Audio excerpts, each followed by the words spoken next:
Baik, bismillahirrahmanirrahim. Assalamualaikum warahmatullahi wabarakatuh. Perkenalkan, nama saya Monalisa dengan NPM 0321011376. Baik, pada kesempatan kali ini saya akan memaparkan materi mengenai PTK atau penelitian tindakan kelas. Baik, di sini terdapat sebuah buku yang ditulis oleh Dr. Landus Haji Salim MPD, kemudian ada Irsan Rashid dan juga Haidir. Buku ini berjudul Penelitian Tindakan Kelas, Teori dan Aplikasi bagi Mahasiswa, Guru Mata Pelajaran Umum dan Pendidikan Agama Islam di Sekolah. Nah, baik. Namun pada kesempatan kali ini saya hanya akan membahas pada bagian bab 3, yaitu tentang prosedur pelaksanaan PTK. Nah, di sini kita akan memaparkan materi mengenai penetapan fokus permasalahan, kemudian disusul dengan perencanaan tindakan, pelaksanaan tindakan, pengamatan, observasi dan pengumpulan data, dan yang terakhir yaitu refleksi. Baik, langsung saja kita ke bab 3.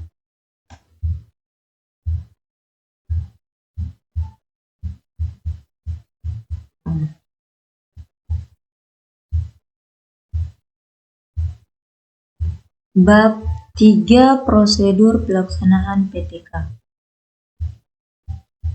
PTK bukan hanya bertujuan mengungkapkan penyebab dari berbagai permasalahan pembelajaran yang dihadapi seperti kesulitan siswa dalam mempelajari pokok bahasan tertentu. Tetapi yang lebih penting lagi adalah memberikan pemecahan masalah berupa tindakan tertentu untuk meningkatkan kualitas proses dan hasil belajar. Nah, jadi PTK atau penelitian tindakan kelas itu bukan hanya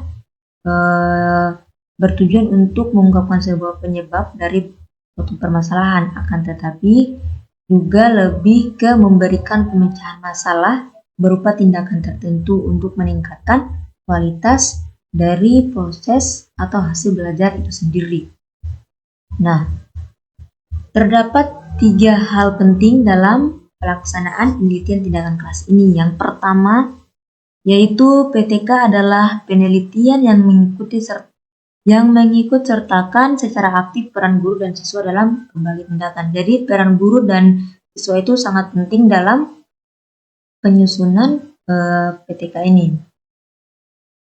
Kemudian yang kedua, kegiatan refleksi. Di sini seperti perenungan, pemikiran, dan juga evaluasi, di mana ini dilakukan berdasarkan pertimbangan rasional atau menggunakan konsep teori ya.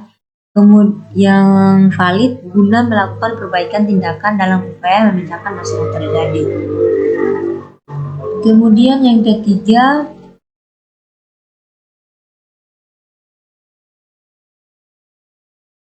yaitu tindakan perbaikan terhadap situasi dan kondisi pembelajaran dilakukan dengan segera dan dilakukan secara praktis atau dapat dilakukan dalam praktik pembelajaran. Oke, baik.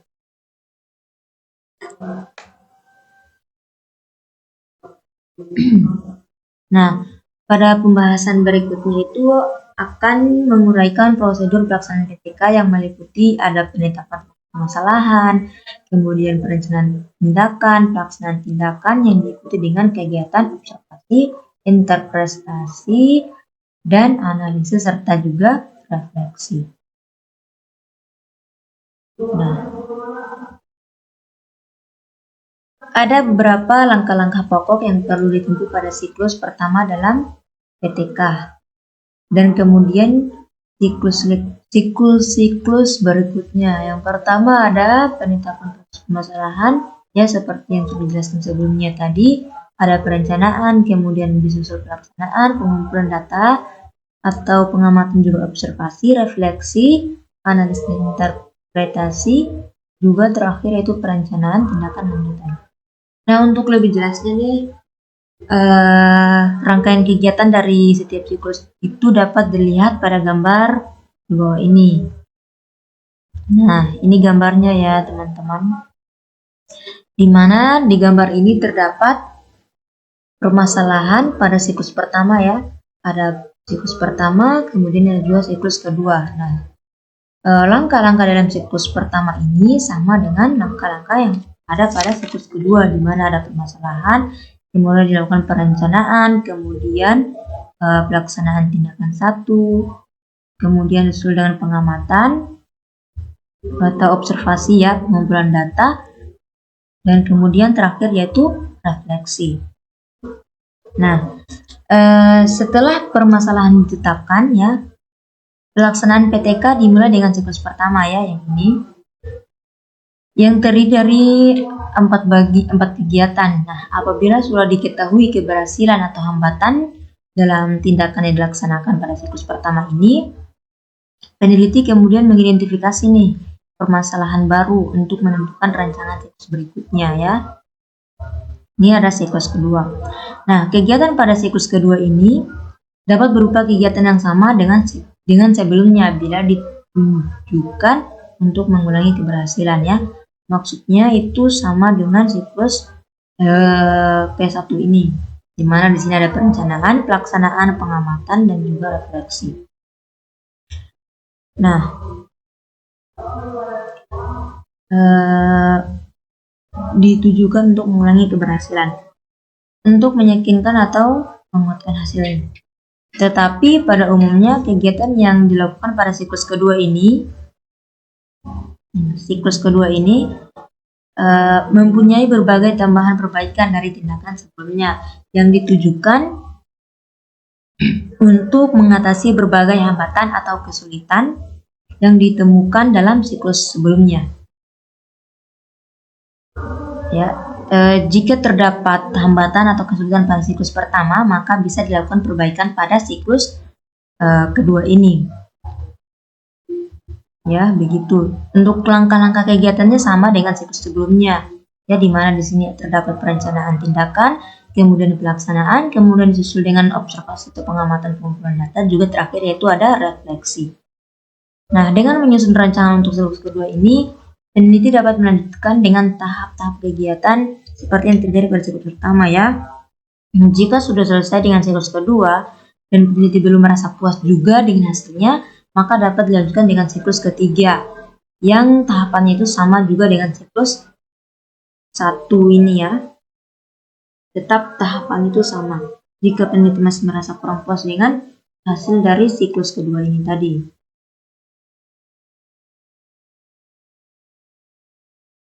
Nah, baik, lanjut. Kita masuk pada rincian kegiatan pada setiap tahapan ya. Yang pertama yaitu penetapan fokus permasalahan. Nah, pada tahapan ini disebut dengan tahapan merasakan adanya masalah ya. Jika dirasakan ada hal-hal yang perlu diperbaiki, maka dapat diajukan pertanyaan. Nah, contoh pertanyaannya itu seperti ini. Misal, apakah kompetensi awal siswa yang mengikuti pelajaran cukup memadai? Nah, kemudian atau pertanyaan semacam ini nih, apakah proses pembelajaran yang dilakukan cukup efektif? Dan atau pertanyaan-pertanyaan yang semacamnya ya, untuk menumbuhkan sikap dan juga keberanian tentang kualitas proses dan hasil pembelajaran yang ingin dicapai. Nah, untuk secara umum karakteristik dari suatu masalah yang layak diangkat untuk penelitian tindakan kelas ini ada 3 karakteristik ya. Yang pertama, masalah itu menunjukkan suatu kesenjangan antara teori dan fakta empirik yang dirasakan dalam proses pembelajaran. Nah, apabila hal ini terjadi, maka guru merasa prihatin atas terjadinya kesenjangan, timbul kepedulian dan niat untuk mengurangi tersebut dan berkolaborasi dengan dosen, widyaswara atau pengawas untuk melaksanakan PTK ini. Kemudian yang kedua yaitu Masalah tersebut memungkinkan untuk dicari dan diidentifikasi faktor-faktor penyebabnya. Faktor-faktor tersebut itu menjadi dasar atau landasan untuk menentukan alternatif. Nah, jadi pada karakteristik yang kedua ini maksudnya adalah setelah masalah sudah kita identifikasi faktor penyebabnya apa, maka faktor-faktor tersebut kita jadikan dasar atau landasan untuk menentukan solusinya apa. Nah, kemudian yang karakteristik yang ketiga yaitu adanya kemungkinan untuk dicarikan alternatif solusi bagi masalah tersebut melalui tindakan nyata yang dapat dilakukan guru atau peneliti. Nah, kemudian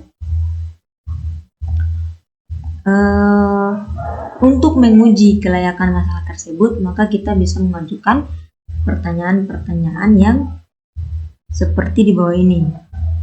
Nah, pertanyaan seperti ini, yaitu apakah masalah yang dirasa sudah jelas, teridentifikasi dan terformulasikan dengan benar atau tidak. Kemudian apakah ada masalah lain yang terkait dengan masalah yang akan dipecahkan. Kemudian apakah ada bukti empirik, bukti nyata yang memperlihatkan nilai guna untuk perbaikan praktek pembelajaran jika masalah tersebut dipecahkan. Nah, pertanyaan-pertanyaan seperti ini bisa dipilih atau bisa diajukan untuk menguji kelayakan dari masalah itu. Kemudian ada tahapan identifikasi permasalahan. Nah, ada berikut cara melakukan identifikasi masalah antara lain pertama menuliskan semua hal atau menuliskan semua permasalahan yang perlu diperhatikan karena akan mempunyai dampak yang tidak diharapkan terutama berkaitan dengan pembelajaran. Jadi itu penting sekali untuk menuliskan semua hal permasalahan agar untuk menghindari dampak-dampak yang tidak diharapkan. Dan kemudian yang kedua memilah dan klasifikasikan permasalahan menurut jenis atau bidangnya. Jadi kita mengelompokkan permasalahan berdasarkan jenis dan bidangnya. Kemudian juga jumlah siswanya serta tingkat frekuensi timbulnya masalah tersebut. Kemudian yang ketiga yaitu mengurutkan dari yang ringan, jarang terjadi, banyak siswa yang mengalami untuk setiap permasalahan yang teridentifikasi. Nah, setelah kita mengklasifikasikan permasalahannya tadi sesuai dengan jenis dan bidangnya, kemudian kita mengurutkan dari yang ringannya dulu, kemudian permasalahan yang jarang terjadi, dan selanjutnya banyaknya siswa yang mengalami pada setiap permasalahan yang sudah diidentifikasi tersebut. Kemudian yang keempat yaitu dari setiap urutan yang sudah diambil tadi beberapa masalah yang dianggap paling penting untuk dipecahkan sehingga layak diangkat untuk menjadi masalah PK. Nah, seperti itu. Kemudian lanjut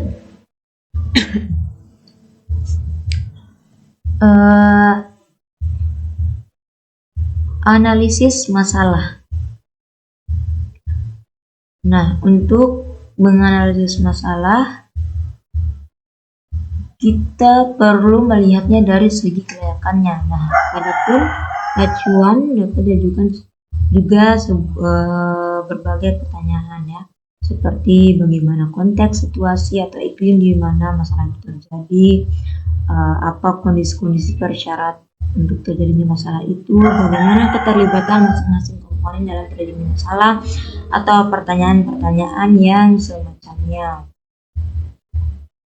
Kemudian pada tahap selanjutnya itu masalah-masalah yang telah diidentifikasi tadi dan sudah ditetapkan dirumuskan secara jelas, spesifik dan juga operasional, maka perumusan masalah yang jelas memungkinkan peluang untuk pemilihan tindakan yang tepat. Contoh rumusan masalah yang mengandung tindakan alternatif yang dapat ditempuh yaitu pertama, 1. Apakah strategi pembelajaran menulis yang berorientasi pada proses dapat meningkatkan kemampuan siswa dalam menulis huruf hijaiyah? Ini misal ya, contoh. Kemudian yang kedua, apakah pembelajaran berorientasi proses dapat meningkatkan partisipasi atau aktivitas belajar siswa dalam kegiatan pembelajaran? Ini contoh saja ya teman-teman. Nah, kemudian dalam memformulasikan masalah, peneliti ini perlu memperhatikan dulu nih beberapa ketentuan yang biasa berlaku. Yang pertama, aspek substansinya menyangkut isi yang terkandung, kemudian ada aspek orisinalitasnya atau tindakan, kemudian ada aspek formulasi, dan aspek teknis. Nah, untuk aspek teknis ini menyangkut kemampuan dan kelayakan peneliti untuk melakukan penelitian terhadap masalah yang dipilih. Nah, disarankan bagi peneliti untuk berangkat dari permasalahan sederhana dulu ya, tetapi bermakna, dan memiliki nilai praktis bagi guru dan semua yang berkolaborasi dapat memperoleh pengalaman belajar dalam rangka pengembangan keprofesionalannya. Baik, lanjut bagian B, yaitu perencanaan tindakan. Nah, setelah masalah sudah dirumuskan secara opsional ya, maka perlu dirumuskan pula alternatif tindakan yang akan diambil. Nah, di sini ada hipotesis tindakan. Nah, hipotesis tindakan ini sesuai dengan permasalahan yang akan dipecahkan ya teman-teman. Misalnya, strategi pembelajaran menulis yang berorientasi pada proses dapat meningkatkan kemampuan siswa dalam menulis huruf hijaiyah ya, seperti contoh yang di atas tadi. Nah, untuk secara rinci, tahapan perencanaan tindakan ini terdiri atas kegiatan-kegiatan sebagai berikut. Yang pertama, menetapkan cara yang akan dilakukan untuk menentukan jawaban berupa rumusan hipotesis tindakan. Jadi kita menetapkan dulu nih caranya seperti apa untuk menemukan jawaban dari permasalahan itu sendiri. Nah, untuk itu umumnya dimulai dengan menetapkan berbagai alternatif tindakan. Kemudian dipilih tindakan yang paling menjanjikan hasil terbaik dan yang dapat dilakukan dulu.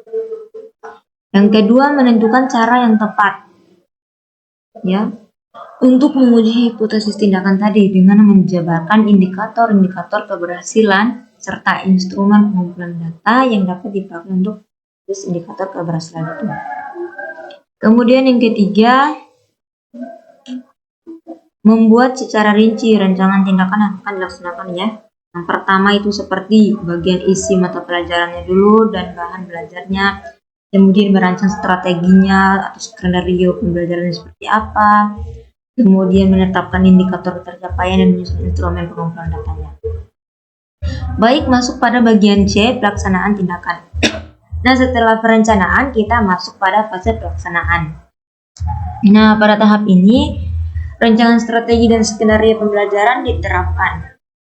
Ya, pada PTK yang dilakukan guru, pelaksanaan tindakan umumnya itu dilakukan dalam kurun waktu itu 2-3 bulan ya, itu untuk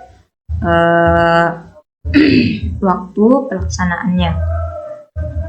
Nah, berikut disajikan contoh aspek-aspek rencana atau skenario tindakan yang dilakukan pada satu ketika.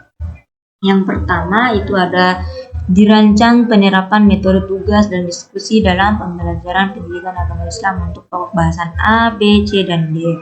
Jadi pertama itu kita merancang dulu penerapan metodenya ya. Dan kemudian yang kedua itu format tugas, pembagian kelompok seperti pembagian kelompok kecil sesuai jumlah pokok bahasan, kemudian pemilihan ketua, sekretaris, dan lain sebagainya. Yang ketiga, kegiatan kelompok ya, seperti mengumpulkan bacaan, melakukan diskusi, anggota kelompok bekerja atau belajar memahami materi, menuliskan hasil diskusi dalam file PowerPoint untuk persiapan presentasinya.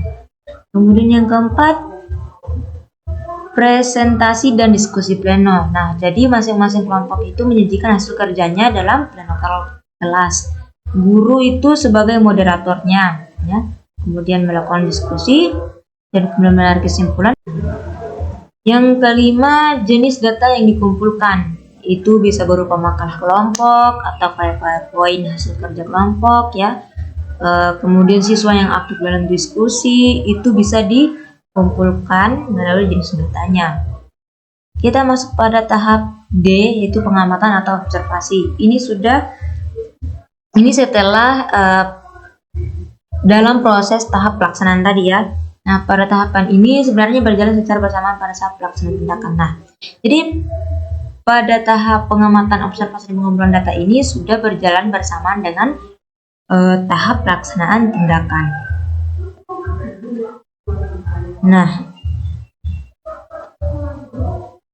kemudian untuk datanya itu sendiri teman-teman yang dikumpulkan itu berupa data kuantitatif ya. Misal seperti hasil tes, hasil kuis, presensi, nilai tugas, dan lain sebagainya. Tetapi juga data kualitatif yang menggambarkan keaktifan siswa, antusiasme yang dilakukan, dan juga lain sebagainya. Nah, instrumen yang umum dipakai itu adalah ya seperti yang tadi sudah dijelaskan, yaitu soal tes, kuis, rubik, lembar observasi, dan catatan lapangan yang dipakai untuk memperoleh data secara objektif. Nah, di sini terdapat contoh ya pada satu usulan PTK yang akan dikumpulkan data seperti skor tes esainya, skor kualitas, ini masuk dalam kategori kualitatif, pelaksanaan diskusi, dan jumlah pertanyaan yang dan juga jawaban yang terjadi selama proses pembelajaran. Dan yang bagian C yaitu hasil observasi dan catatan lapangan yang berkaitan dengan kegiatan siswa.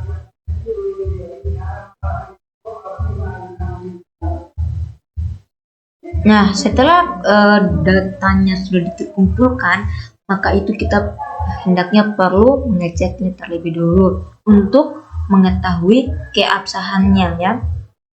Nah, berbagai teknik dapat dilakukan untuk tujuan ini, misalnya teknik triangulasi atau cross check data dengan cara membandingkan data yang sudah diperoleh ini ya kan dengan data yang lainnya atau kriteria tertentu yang sudah berlaku dan lain sebagainya.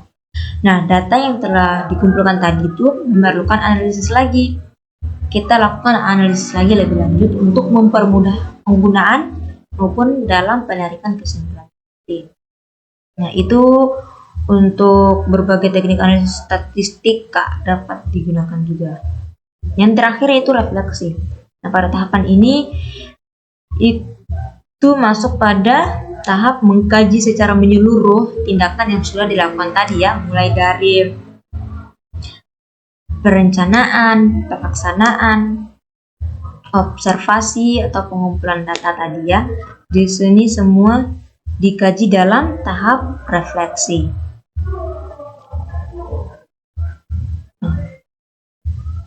Refleksi dalam PTK ini mencakup ada analisis, sintesis, dan penilaian terhadap hasil pengamatan atas tindakan yang sudah dilakukan. Nah, jika terdapat masalah